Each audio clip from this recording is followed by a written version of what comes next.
is time. So this is the infinite investment game. I'll talk about alternative investments and collectibles. Also talk about macroeconomic trends and also the history behind it. So I'm basically talking about, the why and how the sports car hobby has gone mad. Like, it's just complete insanity. And it's really been complete insanity since like the end of 2019. It just doesn't make any sense what these people are doing um, with their time, with their money. I mean, just completely wasting their time. There's so many people who are completely manipulated, and some people don't even haven't had it figured out yet. They're just starting to figure it out, which is really interesting. So let me go down my list. The first one, new NBA products. All these, I can't even name all these new NBA products, but people are like investing in new product, like, and hoarding boxes of 2019, 2020, 2021, 2022, 2016. If you're hoarding this stuff, it doesn't make any sense whatsoever. Like, if everybody's hoarding it, it's not gonna be worth anything. And then there are people who they listen to other people on YouTube talking about, oh, buy these hobby boxes. They went up astronomical prices, and there's so much in the market out there, and it just doesn't make any sense whatsoever. The entire craziness on Select, that doesn't make any sense. Um, Maybe courtside parallels make sense, but just buying courtside doesn't make any sense. So you have people rushing out to buy that crap. Most of this optic stuff is worthless, and people going out and buy that crap. Next, rookies are going to get better through this NBA season. That's stupid. That's really, really stupid. Most rookies come out of AAU, or they play college, they only play 30 games, and then that's about it. And then it's tournament time. That's an issue as well. People, they just thought, oh, throughout the season he's gonna get better. No, mostly people get worse unless you're like a very rare individual. Number three,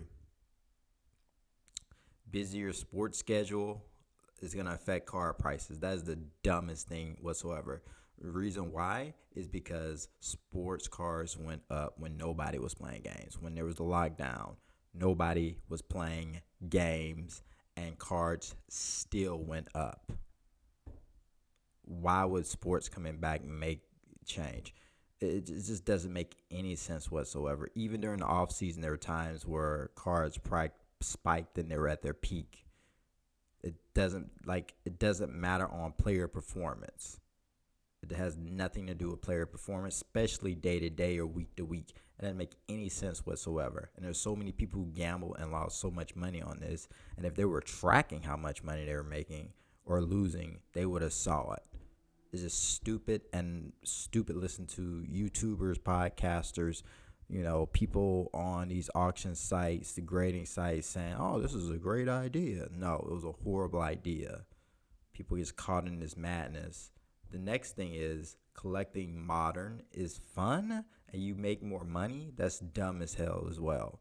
Most people are losing money from collecting modern, especially at this point. People know that basketball cards are an investment, or sports cards in general is an investment at this point. So they're going to make limited stuff or collector stuff, and they're going to distribute it in a way for them to make money, create artificial scarcity with parallel, serial numbered, all these different sets now. You got all these crazy inserts now. You have low end, mid tier, high end. And you also have these hybrid mid tier, high end, and hybrid low mid tier products. So that is silly, silly, silly, silly. And people know the stuff that has had the value the longest is more likely to keep and stay having value. That's always been the way. You can gamble and all that other crap, but gambling can be addicting and you can get lost in it. You're going to lose a lot of money. You're going to get killed. Next, fractional ownership companies. They think it's a great investment. That's one of the dumbest investments that you can make. It's a silly investment. I understand you want to diversify, and if stuff gets super expensive, you want to sell it. But that's stupid. That is the dumbest thing you can do. The reason why is because these fractional companies like Dibs, Collectible, Rally, Otis, they charge a fee if the handling fee stuff gets sold or all that. And you still have to pay taxes on it. You always should pay taxes, but like you still have to pay taxes on it. It's you have higher fee. You have less fees. Let's say in the stock market, like if you do the S&P 500, which is much far less than 1%, and a lot of these percentages are like 5 to 7% on these apps. And Dibs is like, you're gonna do it like the stock market, you're gonna day trade. That is the dumbest thing possible. Next, iconic cards will cool down. That's what people normally go after. Like, I guess everything kind of cools down after everything gets hot, but it's like, oh yeah, I'm not gonna invest in iconic cards. That doesn't make any sense. I said another thing, buck the trend.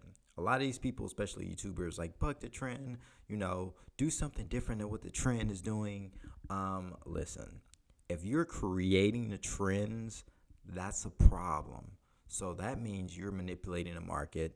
You're changing things where people can't. You're creating the trends. You're creating the narrative, and then you're gonna go against it. So basically, you tell everyone to buy something when you're selling it. Like, that's market manipulation, and that's not really ethical. But people listen to it. The next thing is base cards as a long-term investment. That's stupid. Even modern parallel cards aren't even like a long-term investment. That's silly. It's a flip. And then once the bag was out, when people saying you flip the young guys to buy the goats, like once that was up, once the jig was up, people kind of realized like, oh, maybe I should put my money into something else. And they put their money into NFTs, crypto, whatever, other stuff than this bull crap. Next is Christian Pulisic, a long-term investment. If you're holding Christian Pulisic, listen, I'm about to be selling some Weston McKinney cars soon. I don't care. If you're holding these American dudes for 2022 and 2026, you don't know if they're going to get hurt. You don't know what's going on. You don't know if they're going to be guys who are coming up that's going to be better than them. Like, nobody's going to care because they're not going to be on. They're not even going to be on Neymar Jr.'s level. And soccer cars really haven't made it yet, just because look at Neymar. He's one of the most popular athletes, period. And he's one of the best in the world. And his cars really didn't go up like a lot of these other dudes, right? Like some dude coming off the bench, or Bobo, for example. Like, cars like that don't go up. So I would say that next is second-year cards and championship cards. They don't matter, period. They don't matter. Maybe championship year cards if you're doing exquisite RPA or National Treasures RPA or Flawless or Immaculate, something like that. I like the Immaculate look. Flawless looks kind of ugly most of the time, and then National Treasures looks a little like it's doing too much. That was stupid. People lost money on that, on third and fourth and fifth and sixth and seventh year cards. That's stupid. That is just stupid. If you want to have like a little collection, cool, but like investing, that's stupid. Next, alternative cards in markets that weren't established. Marvel cards. If you hold the Marvel cards, you're screwed. UFC cards. If you're holding UFC cards outside of probably Conor McGregor, Khabib, Nurmagomedov, I think there's some key guys there that can work. You're screwed though if you're not holding them. Hockey. I think Wayne Gretzky and Sidney Crosby and Alex Ovechkin and a few of the top back in the 70s or below, or 80s and below, their top rookie cards, they'll be fine. But everybody else is screwed. You're buying all these other people. Connor McDavid is probably going to tank, but he may be, depending on the pop counts, he may be fine.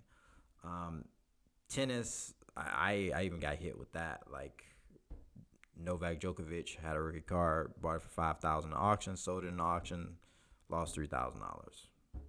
So NASCAR, that's stupid. No one cares about NASCAR. F1 is gonna tank. I understand there's a small market. I understand there are some collectors, but the reason why they're collectors because it's worth so much money, it gives them status. Once that crap tanks, um, it's gonna be people are gonna be getting rid of that, and all those hobby boxes are gonna decrease in price as well. You're a fool if you're holding F1 cards. WWE.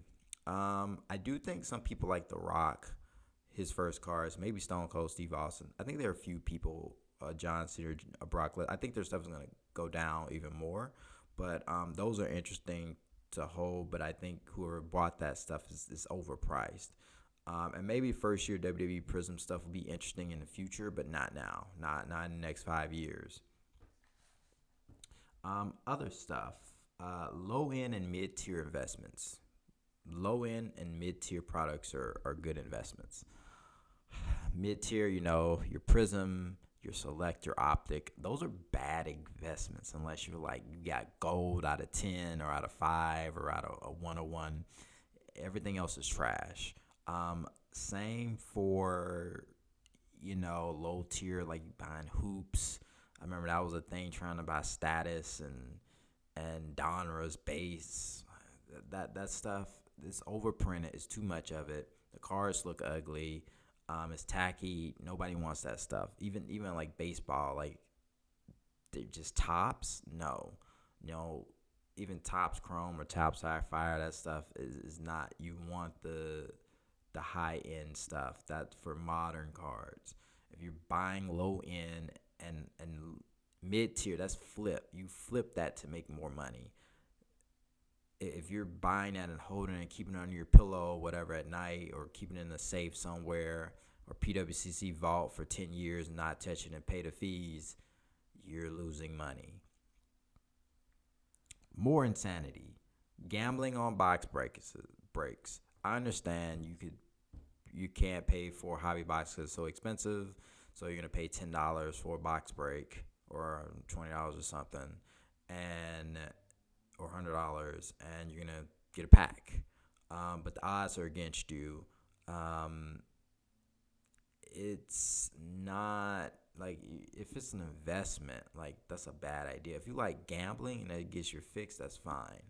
But if you're gambling and you think that's an investment, you're honestly, I think your odds are better at a casino, to be honest with you. Um, Maybe, and then also you probably get a place to stay, very cheap food, if not free. At least you get other things from this. I mean, if you're gonna buy cardboard, it just doesn't make any sense. And then people are trusting all these criminals, people like Platinum Cards and these other group breakers who, I mean, barrier to entry is very low, which is good for a lot of things. But you have these people who have just very long criminal backgrounds, and they're not doing anything to try to change. They're still trying to game the system and take advantage of people and things such as that. Um, Also, the other mad thing is people buying cards after they've 10x'd already, or 20x'd, or 80x'd, and they think is a good investment. That doesn't make any sense. That's just complete insanity in sports card investors and speculators. Really, the investors are speculators. That's what you are. If you're a sports card investor, you're a speculator. That's what you are. You're not a real investor, and you probably should learn more about index funds, things from the stock market, maybe learn about real estate, and then once you're successful in that, use those principles to actually study. I like collectibles too.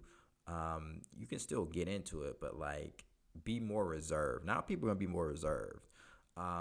Eventually, it's gonna get to a point where like people should be like super aggressive, but most people are not gonna do that. Everybody's gonna be very reserved. Everybody's gonna be holding out until like it's a really good card that they want, and they're just waiting to see what happens with the market.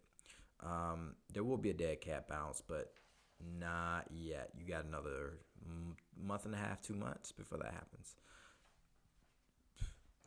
Other stuff, I mean, if you're paying for subscription services for these picks or just information, um, you're making a bad idea, or market movers, or stuff to see what's going on in the market. Listen, if it's that easy and everybody's doing it, then you lose that advantage. It is only useful if there's only a select few of people have that information and everybody else don't. Most people are gonna have some kind of information of like how much stuff costs, and they're gonna look it up. That's the issue. I mean, there is some good because they've kind of like helped have some kind of competition and renovating the sports card market and the card market in general, and just really the collectibles market. But it's really just the card market was behind on a lot of other collectibles. That was really it. Everybody else was like up to par, and then cards was just behind. So yeah, if your stuff is going down, the truth of the matter is your fault and you made poor decisions. And yeah, that's the video. Please like, comment, and subscribe, and share this with other people. And just comment to see. I want to see what you guys think. You agree, disagree. Want to hear your thoughts.